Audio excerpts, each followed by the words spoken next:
Welcome to DTV news. వచ్చే సంవత్సరం ఫిబ్రవరి మాసంలో జరిగే మినీ మేడారం జాతరను విజయవంతం చేయడానికి అన్ని శాఖల అధికారులు సమన్వయంతో పనిచేయాలని, మినీ జాతర పనులు మహా జాతరకు ఉపయోగపడేలా ఉండాలని రాష్ట్ర పంచాయతీరాజ్, గ్రామీణాభివృద్ధి, గ్రామీణ నీటి సరఫరా, స్త్రీ శిశు సంక్షేమ శాఖ మంత్రి దనసరి అనసూయ సీతక్క అన్నారు. బుధవారం కలెక్టరేట్ సమావేశ మందిరంలో జిల్లా collector Divakar, TS SP Sabarish, DFO Rahul Kishan జాదవ్లతో కలిసి రానున్న మినీ మేడారం జాతరపై సంబంధిత అధికారులతో సమీక్ష సమావేశం నిర్వహించారు.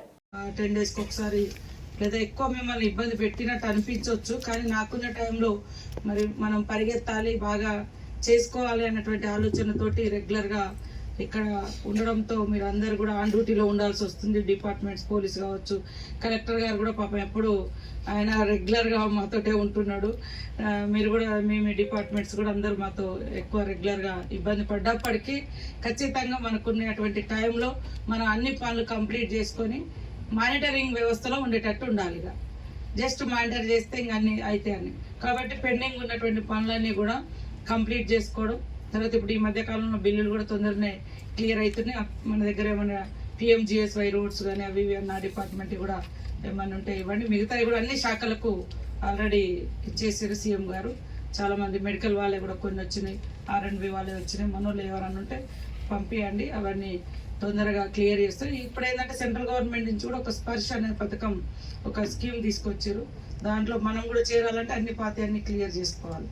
సో ఇవన్నీ కూడా జరుగుతూ ఉన్నాయి. కాబట్టి మేడారంకి సంబంధించి అందరూ మంచి ఆలోచనతోటి, మంచి బ్రాడ్గా ఎప్పటికీ దీర్ఘకాలికంగా ఈ మనం చేసే పనులు ఉండాలి అనేటువంటి లక్ష్యంతో మీరు పర్మనెంట్ స్ట్రక్చర్స్ ఇవ్వండి. ఒక 4 రూపాయలు ఎక్కువైనా తక్కువైనా కానీ. ఇప్పుడు మళ్ళీ మట్టి పోస్తాం, మళ్ళీ మేడారం అంటే అట్లా పేరు వచ్చేసింది. నెక్స్ట్ దాంట్లో ఖచ్చితంగా మనము ఆ ఫ్లోరింగ్ కూడా ఉండాలి, ఆ గద్దెల చుట్టూ ఆ మట్టి. అని ఇంత చేస్తాం, 100 కోట్లు పెడతాం, మళ్ళీ ఎక్కడ చూస్తే అక్కడ మట్టి, ఎక్కడ చూస్తే అక్కడ నీళ్లు ఉంటాయి, తాగడానికి నీళ్లు దొరకవు, ఇవన్నీ ఎన్నో సమస్యలు ఉంటాయి. అలాంటి అన్నీ కూడా మీరు మీ ఉద్యోగులు లాస్ట్ ఇయర్ వచ్చినటువంటి ఉద్యోగుల యొక్క సూచనలు, సలహాలు కూడా తీసుకోండి.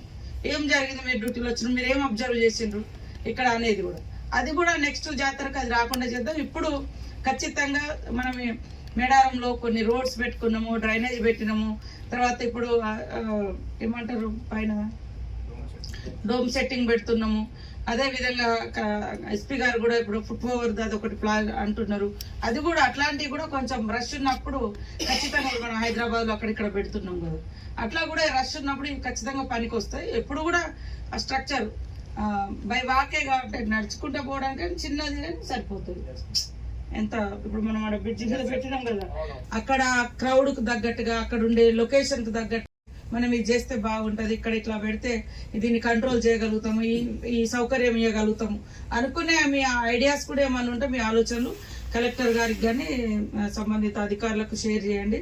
తప్పకుండా అవి తీసుకుందాం. మళ్ళీ కూడా ఒకసారి మీటింగ్ పెట్టుకుని ఈ లోపు మొత్తము స్టార్ట్అవుట్ చేయండి సార్. చేసిన తర్వాత ఎందుకంటే టైం పడుతుంది, మనం ముందే పెట్టుకోవాల్సి, అంటే ఇప్పటి నుంచి ప్రపోజల్, ఇప్పుడు పెట్టే ప్రపోజల్స్ కూడా మినీ జాతర అనే పర్పస్ కాకుండా మెయిన్ జాతరకు కూడా ఇది ఉపయోగపడేటట్టుగా మనం పెట్టుకోవాలి.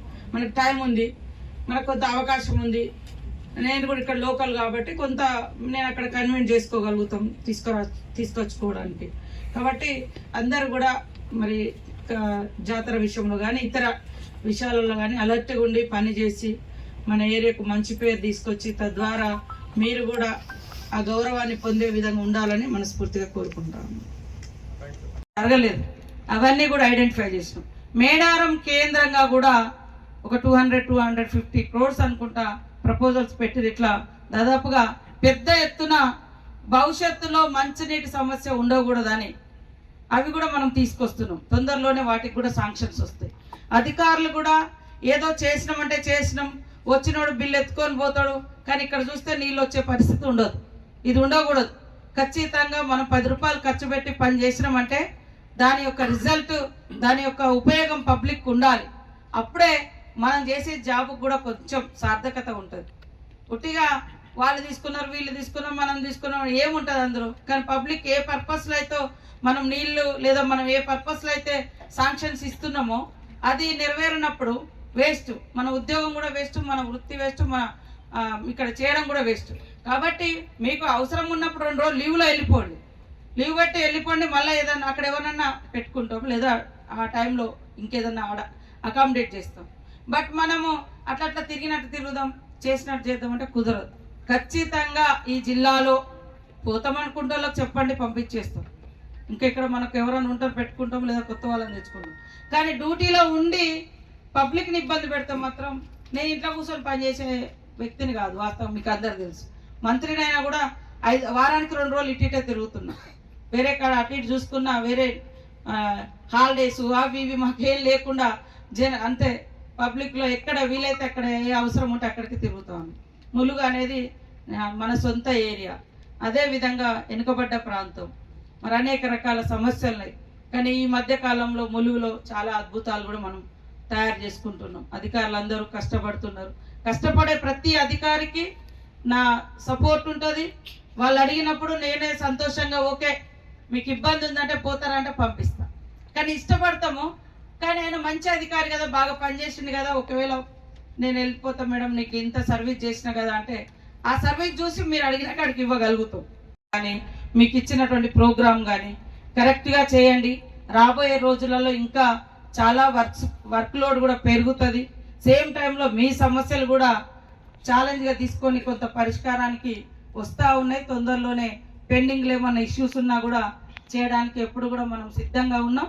మీరందరూ కూడా అంకిత భావంతో పనిచేసి మన ములుగు జిల్లాకు మంచి పేరు తీసుకొస్తారని మనస్ఫూర్తిగా కోరుకుంటూ అందరికీ నమస్కారాలు, ధన్యవాదాలు తెలియజేస్తూ ముగిస్తున్నాను.